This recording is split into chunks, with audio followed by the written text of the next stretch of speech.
Bapak, Ibu-ibu, teman-teman semuanya, malam hari ini insya Allah kita akan kembali mengingat-ingat tentang amal yang biasanya kita sering jumpai juga khususnya di Ramadan, yaitu berkenaan dengan mengenai masalah zakat ya. Jadi ringkasnya ya, harta menurut Islam itu bagaimana sih? Jadi ternyata harta menurut Islam itu sebenarnya adalah, kita tahu bahwa segala yang ada di dunia ini itu milik Allah Subhanahu wa taala. Jadi lillahi ma fis samawati wal ard. Ketahuilah bahwa segala yang ada di bumi ini itu semuanya milik Allah. Jadi terkadang misalkan kita punya uang, kita punya tanah, kita punya rumah, kita punya kendaraan gitu. Itu sejatinya kalau menurut Islam itu kita itu hanya punya hak pakai saja. Karena itu sebenarnya bukan milik kita, milik Allah yang dititipkan pada kita. Tapi walaupun begitu, saking baiknya Allah Subhanahu wa taala itu ketika meminta kita untuk mensodakokan atau menginfakkan gitu ya. Allah Subhanahu wa taala itu tidak minta semuanya. Allah tidak minta semuanya. Makanya coba kita misalkan lihat di dalam Al-Qur'an itu, khudz min amwalihim ya. Khudz min amwalihim, ambillah sebagian dari harta. Sebagian saja loh. Padahal kita tahu bahwa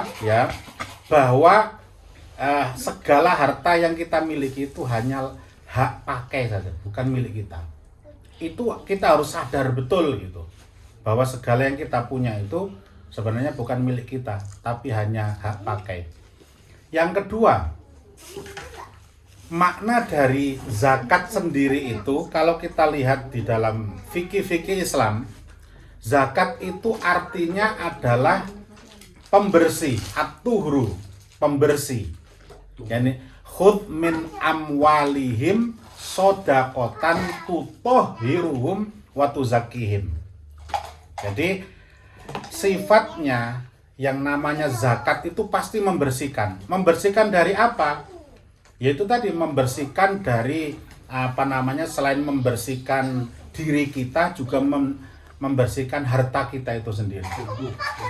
Nah, yang kedua, itu makna kedua. Jadi yang pertama itu at-tuhru, bersih. Nah, yang kedua adalah an-numu. An-numu atau an-nama. Jadi makna zakat itu tadi yang kedua adalah dia pasti berkembang. Makanya dalam suatu riwayat itu Rasulullah pernah bersabda bahwa bahkan sumpah, Rasulullah itu bersumpah bahwa tidak ada harta yang diinfakkan atau dizakatkan maka kecuali Allah pasti akan mengembangkan harta itu. Makanya jarang sekali orang yang paham atau sadar terhadap kewajiban zakat atau sadar dengan kewajiban infak, kemudian hartanya itu habis, itu jarang itu. Walaupun ya, menurut versi orang-orang yang mulhid itu orang ateis, 10 dikurangi 1 itu berapa berarti?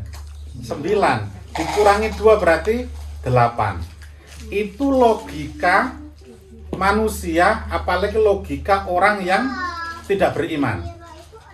Tetapi logika yang dikembangkan oleh Allah Subhanahu wa taala, yang ditawarkan oleh Allah, enggak begitu. Jadi 10 dikurangi 1 itu bisa jadi jadinya bukan 9, tapi jadinya 100 atau 700 gitu. Itu janji Allah Subhanahu wa taala. Nah, kenapa kita itu kok harus paham makna zakat atau filosofi zakat begitu? agar kita ini ada ketertarikan dan ada kesadaran gitu. Contoh misalkan nih, dulu Imam Syafi'i itu punya guru namanya Saiban Ar-Ra'i namanya. Saiban, kenapa disebut Saiban Ar-Ra'i? Karena beliau itu seorang ulama, tetapi beliau tuh kecenderungannya orang Badui gitu. Makanya kerjaan dia itu mengembala kambing. Tapi luar biasa alimnya gitu, Saiban Ar-Ra'i. Coba misalkan kita ambil pelajaran dari Imam Saiban Ar-Ra'i ini, bagaimana pemahaman mereka terhadap zakat itu. Luar biasa. Jadi gini, suatu hari Imam Syafi'i itu bertanya kepada gurunya namanya Saiban Ar-Ra'i tadi. Wahai Imam, katanya, aku punya kambing, ya, aku punya kambing yang belum memenuhi nisab. Nah, nanti sebenarnya ada belajar sendiri, nisab ternyata banyak sekali. Misalkan nisabnya kambing itu 40 gitu ya. Aku punya kambing yang belum memenuhi nisab, misalkan masih di bawah itu gitu. Apakah saya harus menzakati kambing itu? Nah, pertanyaan gitu Imam Syafi'i. Akhirnya gurunya tadi, Saiban Ar-Ra'i tadi bertanya, ingdi wala ingdak, menurut fikihmu atau menurut fikihku, katanya. Menurut fikihmu atau menurut fikihku? Ya, kata Imam Syafi'i, ya menurut fikihmu. Kalau fikihku kan aku udah tahu, katanya. Begitu. Nah, akhirnya kata Saiban Ar-Ra'i, walaupun kalau Anda bertanya mengenai fikihku, walaupun dia itu belum nisab, maka aku akan keluarkan zakatnya. Kenapa? Karena beliau sadar bahwa yang namanya zakat itu pertama itu kan at-tuhru, untuk menyucikan harta tersebut. Dan logikanya, terkadang harta kita itu biasanya ya tidak 100% itu bersih. Tidak 100% itu halal.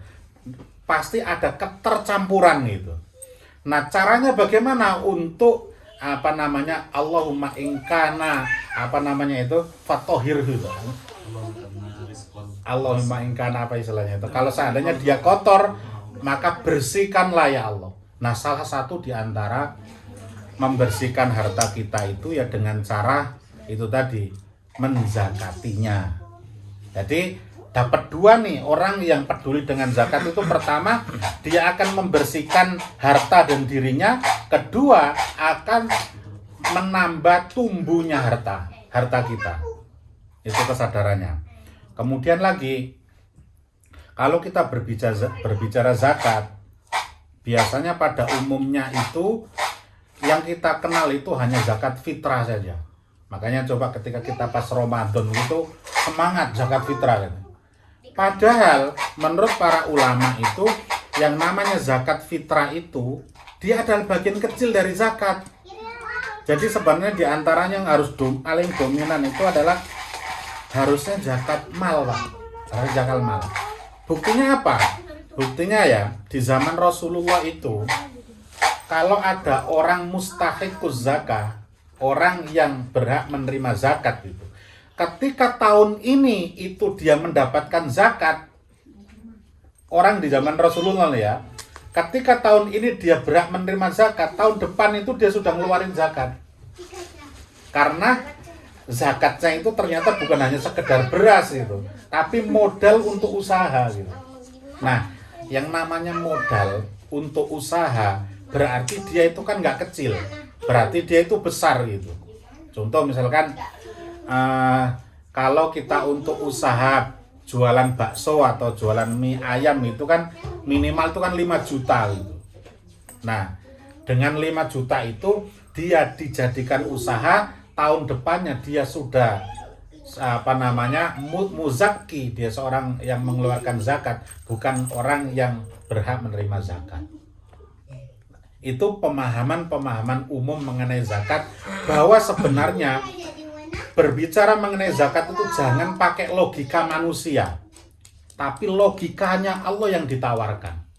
Ini yang makanya kenapa kita itu perlu mengulang bahwa ternyata logika yang ditawarkan Allah itu terkadang ya, itu tidak sesuai dengan logika kita gitu tadi. Karena logika kita tadi itu 10 dikurangi 1 itu kan cuma 9, tapi logika Allah enggak. Nah, jadi sebuah kesadaran bahwa kita dalam memandang harta di dalam Islam itu, pertama dia itu semua milik Allah. Buktinya apa coba? Buktinya kalau di dalam kehidupan kita itu betapa banyak orang yang punya harta banyak, tetapi ketika Allah ingin menghapus, menghilangkan harta itu gampang sekali. Saya pernah punya buku itu, jangan mau seumur hidup jadi seorang karyawan atau apa gitu.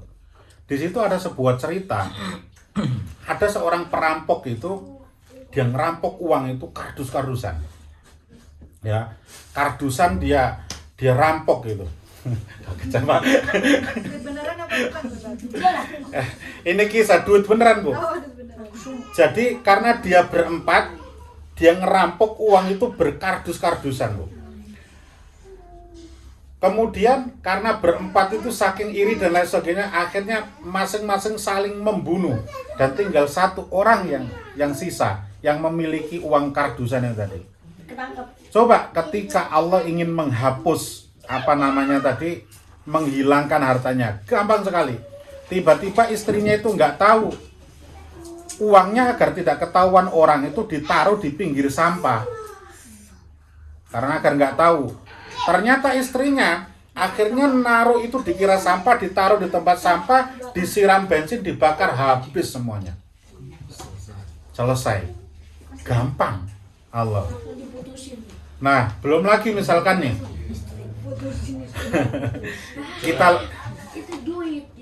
kita lihat lagi misalkan kasus tsunami itu, Pak. Betapa banyak orang yang punya miliaran gitu ya. Rumah mewah, Mas, dalam hitungan berapa menit itu hilang semuanya. Nah, kemudian lagi belum lama ini lagi uang yang ditaruh di bank itu, Pak. Kemudian karena penipuan ataupun hilang semua berapa miliar itu. Itu adalah contoh real agar kita itu mampu melihat bahwa segala yang kita miliki itu hanya hak pakai dan bukan milik kita. Nah, yang kesadaran-kesadaran seperti itu sebenarnya sudah banyak sekali Allah tunjukkan bahwa segala yang kita miliki itu bukan milik kita. Nah, itu tadi saya ulangi lagi. Walaupun kita itu sudah dikasih tahu oleh Allah bahwa apa yang kita miliki itu sebenarnya hanya pinjaman saja, bukan milik kita, tetapi Allah itu paham betul. Nah, kita dulu. Ayo masalah, ini seger banget. Nah, dasar manusia seperti itu pasti cinta namanya dengan harta benda. Makanya karena Allah Subhanahu wa Ta'ala itu sadar betul bahwa tak dasar manusia itu begitu, makanya ketika meminta kepada manusia itu Allah gak minta semuanya.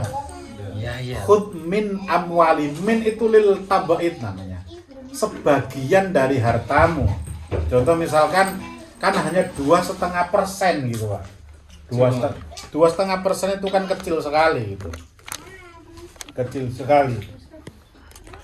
Jadi kemudian lagi masalah zakat itu. Kenapa seorang itu perlu zakat itu? Ternyata memang kata para ulama itu, seseorang itu tidak hanya cukup dengan soleh secara individu, Pak. Tetapi dia juga harus soleh secara kolektif, secara kebersamaan gitu. Jadi kalau kita itu sudah soleh, maka kita belum dikatakan soleh betul kalau kita itu belum mengajak orang, mempengaruhi orang lain. Jadi di antaranya zakat itu adalah mengajarkan kita agar peduli sosial, peduli dengan yang lainnya. Jadi nggak cukup hanya misalkan kita hanya mengandalkan hubungan kita dengan Allah. Nah, ada pertanyaan begini. Sebenarnya Sayyidina Mu'ad diutus Rasulullah ke Yaman itu untuk jadi apa? Ya. Yang pertama, Ada yang bilang Sayyidina Mu'adz itu dijadikan amir, pemimpin. Karena tiap wilayah pasti ada pemimpinnya. Contoh di Mesir pemimpinnya siapa, di Sam siapa, di Yaman siapa. Jadi amir itu ibaratnya apa ya, gubernur lah gitu Pak ya. Jadi nomor satu, jadi Sayyidina Mu'adz diutus ke Yaman itu dalam rangka menjadi amir bahasanya di sini. Yang kedua, fungsinya adalah untuk menjadi seorang dai yang mengajarkan Islam di sana. Karena waktu itu Islam itu baru di daerah Mekah dan Madinah saja gitu. Nah, itu tadi. Nah, apa yang harus didakwakan Sayyidina Mu'adz itu tadi, Mu'adz bin Jabal yang ada di sana kuburannya. Di mana? Di Jordan ini. Ini sebenarnya luar biasa itu. Kita belajar Mu'adz bin Jabal dan makomnya ada di sini lagi. Di ini Pak, Irbid Pak. Di Gaur. Pernah kita ke sana Pak.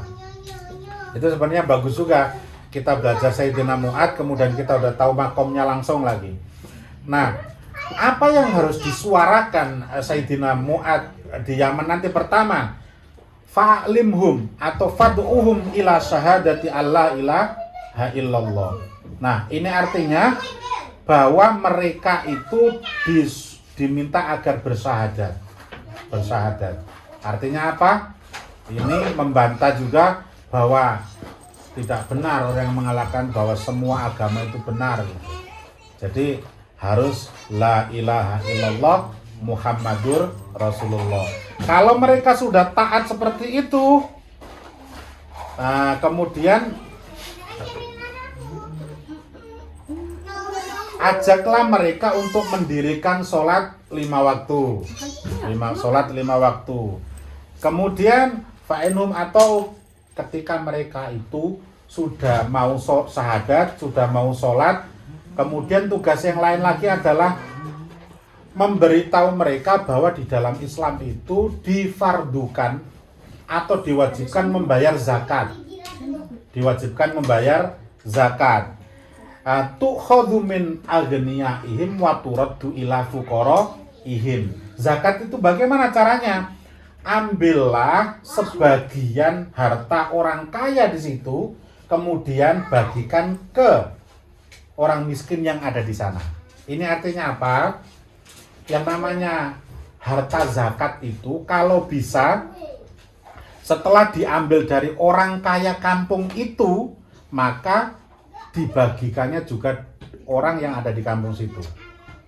Jadi jangan keluar dulu. Contoh misalkan nih, ini ada kampung A gitu. Nah, jadi uang zakatnya udah terkumpul, ternyata membagikannya di kampung B. Itu kalau bisa jangan. Harus diselesaikan dulu di kampung A dulu. Ketika kalau kampung A itu sudah tidak ada yang menerima atau sudah kebagian semua, maka baru boleh dipindahkan ke kampung lain. Nah, gitu itu artinya. Kemudian kalau bisa ambillah wakaro ima amwalihim, harta terbaik mereka. Artinya bukan yang terbaik banget, yang pertengahan lah ya. Contoh misalkan nih, kalau kita itu beras di sini kan ada tingkatan. Contoh misalkan ada tingkatan A, tingkatan B, tingkatan C gitu. Nah, kalau bisa itu ambil pertengahannya. Pertama, agar orang yang punya beras bagus itu ibaratnya tidak terlalu berat. Kemudian jangan juga ngambil yang terlalu jelek biar nggak ngeremehkan. Contoh misalkan nih, ada orang itu zakat itu dikasih yang jelek-jelek gitu, nggak pas juga. Tapi ambillah yang pertengahan gitu. Nah, itu adalah hadis yang menerangkan bahwa zakat itu wajib hukumnya, wajib. Nah, sekarang begini, kalau kita belajar mengenai teori zakat itu ya, di dalam hadis ataupun di dalam Al-Qur'annya itu banyak sekali yang namanya ancaman, Pak. Banyak sekali ancaman. Itu tadi, kenapa kok banyak di situ ancaman? Karena ternyata manusia itu luar biasa. nggak mau yang miskin, mau yang kaya, mau yang beriman, mau yang tidak. Yang namanya cinta harta itu luar biasa. Makanya di sini banyak sekali ancamannya. Salah satu misalkan saya bacakan misalkan. Man atahullahu malan, barang siapa yang punya harta, falam yu'addi zakatahu. Kemudian dia, barang siapa yang punya harta kemudian dia tidak mau membayarkan zakat, maka nanti di hari kiamat itu harta mereka itu akan berubah menjadi ular besar. Ya, ular besar itu yang bertanduk, kemudian racunnya banyak sekali, kemudian dia punya 2 taring yang besar dan memakan orang itu. Jadi ular itu memakan orang itu. Sambil makan itu tadi ularnya dia bisa ngomong. Ularnya ngomongnya itu begini, anakan zuka, aku adalah harta benda yang engkau kumpulkan tapi engkau tidak tunaikan zakatnya. Nah itu ular besar itu begitu ngomongnya nanti. Nah setelah hadis ini akhirnya Rasulullah itu membaca ayatnya itu di dalam surat Al-Imran itu, wala tahsabannal ladzina yabkhuluna bima atahumullahu huwa khairul lahum bal huwa syarrul lahum sayutawwaquna ma bakhilu bihi yaumal qiyamah. Ngeri, ini ancaman semuanya. Jadi begini artinya itu, jangan Anda kira ketika kalian itu bakhil terhadap harta kalian itu baik untuk kalian. Nah karena manusia kan begini, harta semakin saya kumpulkan baik dong, saya nanti bisa beli apa saja dengan uang itu tadi. Saya bisa mengendalikan siapa aja, saya bisa beli Fahmi, saya bisa mengendalikan siapa aja dengan uang itu tadi. Nah pada umumnya manusia itu begitu. Dia punya keyakinan bahwa dengan dia punya uang itu baik sekali bagi dia. Apa kata Allah Subhanahu wa taala? Wahai manusia jangan begitu. Bal huwa syarrul lahum. Justru yang begitu itu yang jelek. Sayutawwaquna ma bakhilu bi yaumal qiyamah. Nanti di hari kiamat itu harta mereka akan dikalungkan di dalam pundak-pundak mereka. Sampai seperti itu. Itu ancaman-ancaman yang dikabarkan oleh Rasulullah bagi orang-orang yang tidak mau menunaikan zakat. Nah kemudian lagi, mamin rojulin takunu lahu ibilun au bakurun au gonamun. Nah ini namanya kewajiban zakat binatang ternak. Zakat binatang ternak itu yang harus dizakati itu apa? Sapi atau unta. Ya, kemudian apa lagi nih? Kambing dengan segala jenisnya. Nah, nanti ada ukurannya berapa? Kambing itu berapa? Unta itu berapa? Umurnya berapa? Nisabnya berapa? Nanti ada, itu panjang sekali. Jadi nanti dalam kesempatan lain. Orang yang punya binatang ternak, kemudian dia tidak mau menunaikan zakatnya, maka hukumannya apa? Ancamannya itu ini ngeri lagi. Jadi utia biyaumal qiyamah, maka binatang itu nanti di akhirat akan besar sekali, menjelma besar sekali binatang itu. Jadi sapi, kambing itu akan menginjak-injak orang yang punya sambil menyeruduk nyeruduk dengan apa namanya itu? Tanduk-tanduknya. Jadi diseruduk kemudian diinjak-injak. Nah, itu karena banyak, Pak. Jadi ternyata semua binatang itu tadi ini dalam hadis ya, semua binatang itu nanti akan menyeruduk yang punya, menginjak-injak begini. Setelah habis, dia didatangkan lagi begini, muter begini terus begitu. Terus gak berhenti. Sampai kapan? Hatta yuqda bainan nas. Hatta yuqda bainan nas itu sampai orang semuanya selesai dihisab. Bayangkan, padahal orang segitu banyak, dia akan diinjak-injak, dia akan ini. Nah, ini adalah sebuah hakikat yang disampaikan Allah agar kita itu sesuka apapun dengan harta benda kita, itu kalau kita pelit, kalau kita nggak mau menunaikan zakatnya, itu jelek. Serius. Wallahu ya'lamu wa antum la ta'lamun. Allah itu tahu dan kita nggak tahu. Jadi ini kabar dari Allah Subhanahu wa ta'ala. Kemudian lagi, itu tadi namanya zakat binatang ternak. Bahwa zakat binatang ternak itu yang wajib itu tadi. Sekarang zakat makanan. Zakat makanan itu biasanya adalah kutul balad namanya.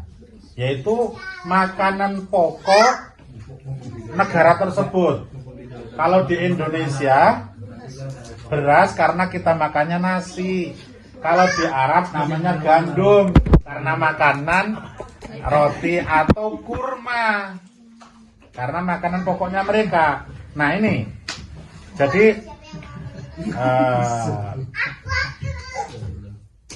Allah Subhanahu wa ta'ala, Rasulullah Shallallahu Alaihi Wasallam mewajibkan zakatul fitri.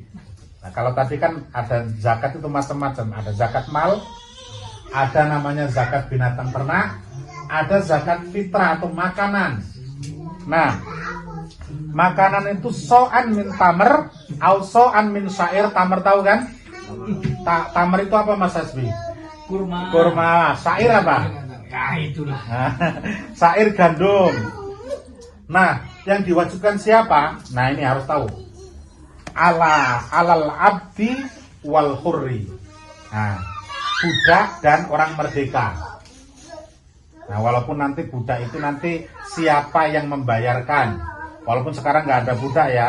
Kemudian wadzakari wal unsa, laki-laki dan perempuan. Ya, laki-laki dan perempuan. Nggak tahu bentong di sini nggak masuk. Ini pada umumnya. Wassogiri wal kabiri. Nah, sogir berarti kan misalkan procot gitu aja. Terus belum sholat Idul Fitri, maka dia wajib bayar. Maksudnya baru keluar, lahir. Nah ya, bayi yang baru lahir itu wajib, mau nggak peduli besar atau kecil. Kemudian kalau bisa ngeluarkannya itu ya qabla khurujin nas ilas sholat, sebelum sholat Idul Fitri. Karena kalau setelah sholat Idul Fitri dia tidak terhitung zakat, tapi dia terhitung sodako. Terhitung sodako. Nah, saya lanjut lagi. Nah, sekarang begini.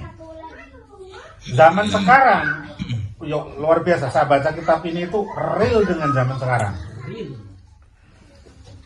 Karena orang sekarang itu pada banyak harta, akhirnya orang itu berlomba-lomba banyak-banyakan zakatnya atau berlomba-lomba ngeluarin infaknya gitu kan. Nah, di sini ada pedoman. Apakah setiap sodako yang besar berarti pahalanya besar? Belum tentu.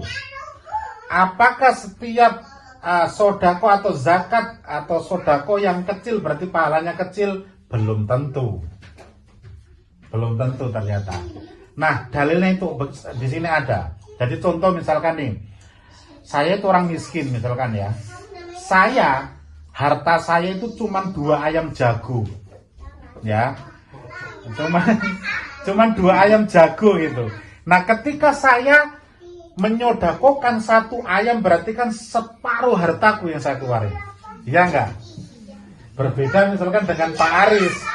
Misalkan sodakonya itu 1 miliar, padahal yang disimpan 10 miliar, Pak. Besaran mana? Besaran saya, Pak. 50%. Jadi itu setiap sodako yang besar belum tentu sodakonya besar, setiap yang kecil belum tentu kecil. Nah, sekarang saya baca. Jadi gini, man tasodako bi adli tamrin min kasbin toyibin. Nah, jadi gini. Barang siapa yang bersodako sekecil kurma ya, tetapi dia itu hasil yang halal. Dari hasil yang halal, dari pekerjaan yang halal, dari pekerjaannya dia sendiri, maka Allah akan menekanannya istilahnya. Artinya apa? Harta itu akan diterima, sodakonya itu akan diterima walaupun sebesar kurma saja. Kemudian kebalikannya. Jadi Allah itu tidak menerima sodako yang bukan halal. Nanti ada penjelasannya. Kemudian setelah Allah menerima dengan tangan kanannya istilahnya, tsumma yurabbiha li sahibiha kama yurabbi ahadukum fuluwahu. Jadi gini, sama Allah itu akan mengembangkan apa yang disodakokan tadi yang awalnya kecil jadi besar sekali.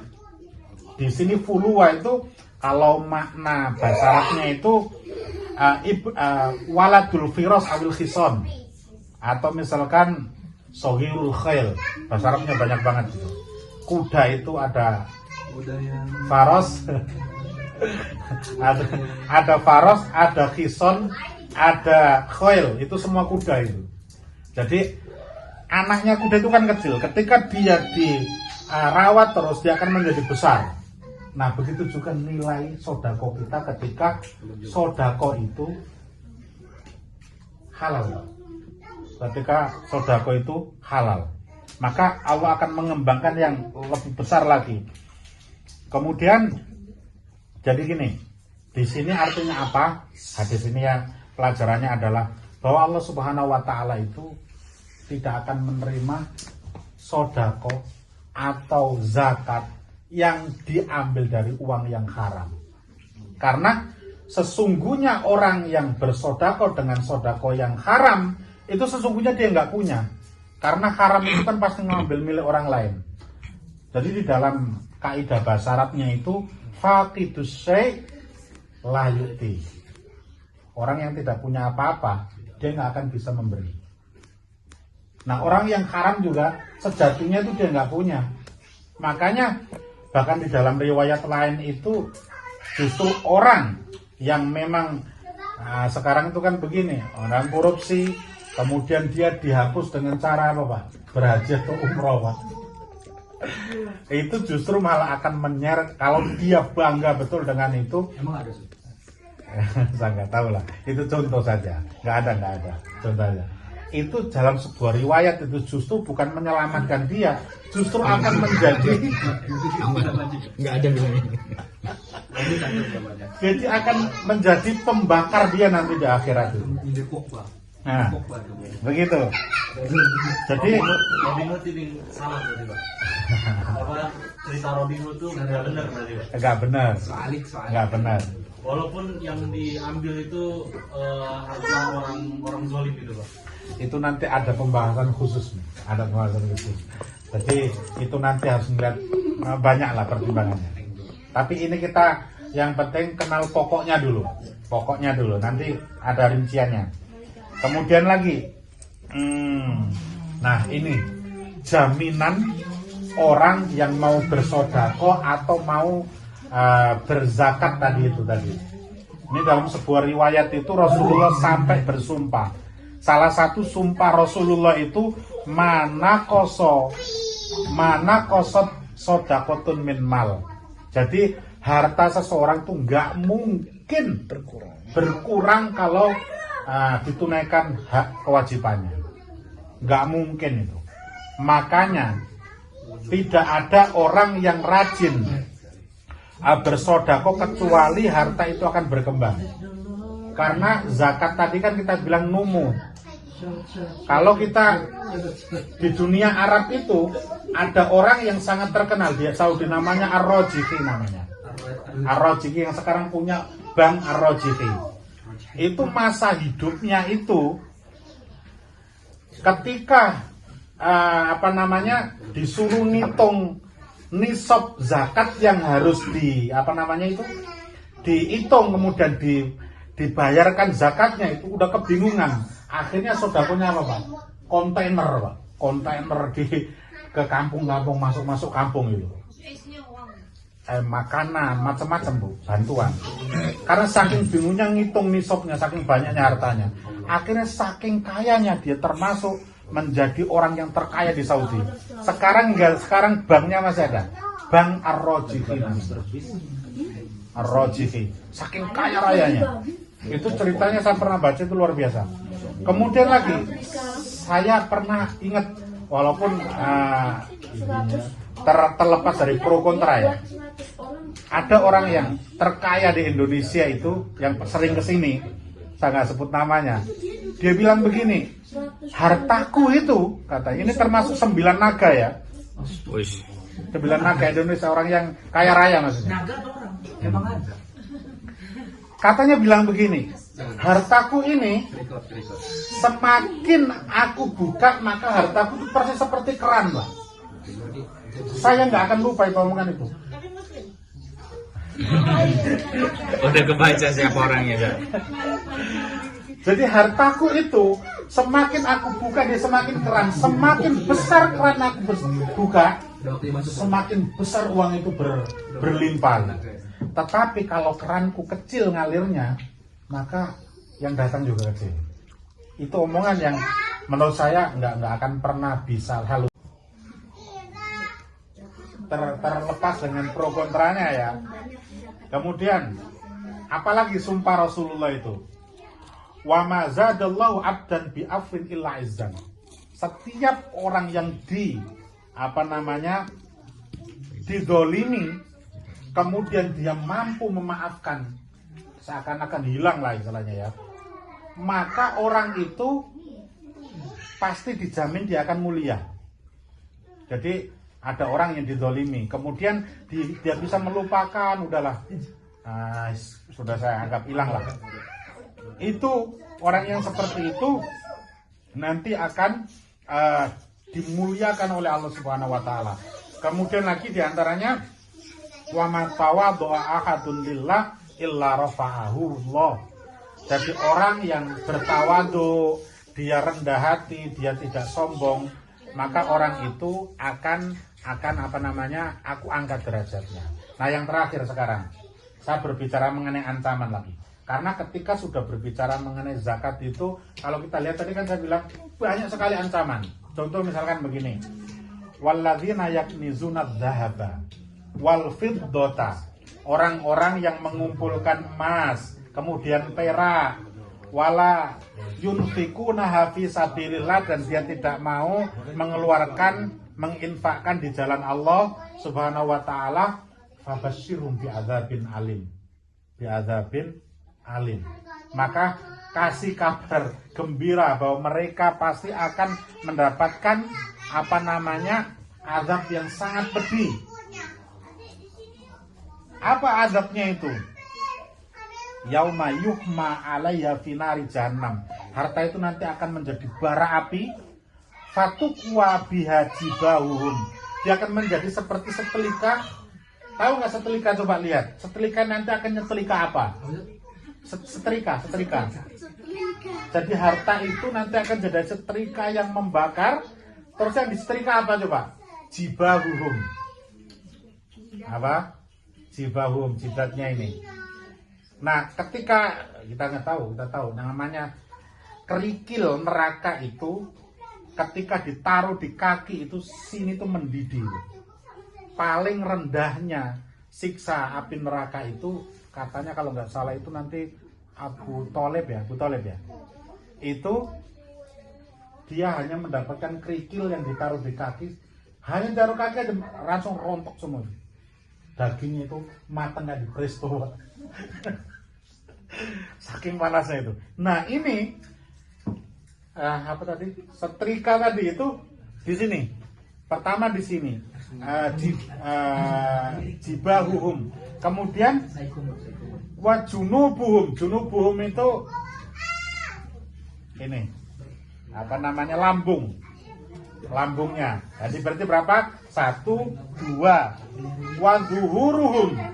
Waduhurum. Jadi ini kanan kiri lambungnya nih. Kanan kiri. Jadi seakan-akan kalau miring ke sini nggak bisa. Kemudian yang terakhir itu apa? Waduhuruhum, pundak mereka. Jadi pas pundak begini nggak bisa, ke sini nggak bisa, begini juga nggak bisa. Semua kesetrika.